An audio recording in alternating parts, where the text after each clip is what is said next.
कल्पना करो, ये जो ब्रह्मांड हमारी आंखों के सामने फैला है, सितारों से भरा हुआ आसमान, असंख्य आकाशगंगाएं, ग्रह, लोक, आयाम, क्या ये सब किसी स्थिर सत्ता की छाया भर है?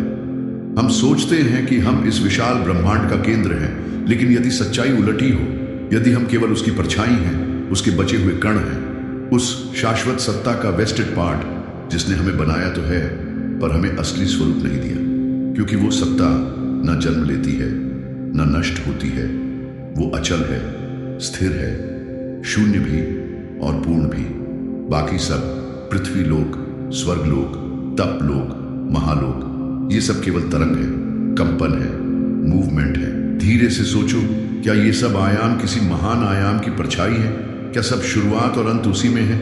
जैसे नदी समुद्र से निकलकर फिर उसी में लौट जाती है, वैसे ही लोक और ब्रह्मांड भी उसी एक परात्पर सत्ता से निकले हैं और उसी में लय हो जाएंगे।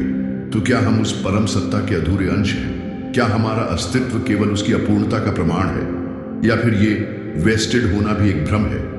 क्योंकि जब स्रोत अनंत है तो उसमें कुछ भी बेकार कैसे हो सकता है? शायद सच्चाई ये है कि हम उसकी ही यात्रा का हिस्सा हैं। स्थिर वही है, बाकी सब गति है, और यही गति हमें फिर उसी स्थिर में लौटने की प्यास देती है। धीरे से सुनो उस मौन को जो सबके पीछे है, वो मौन जो हर धड़कन में है, हर श्वास में है, हर तारे की चमक में छुपा है। और जब हम रुकते हैं, जब हम भीतर देखते हैं, तो लगता है जैसे कोई फुसफुसा रहा है, तुम मुझसे अलग नहीं हो, तुम वही हो। यही पहला बोध है, यही पहला द्वार है, और इस द्वार के बाद यात्रा गहरी होती जाती है। कभी भीतर गुस्सा उठता है, हम चिल्लाना चाहते हैं, क्यों इतना अंधेरा है, क्यों इतना दुख है, और उत्तर आता है मौन।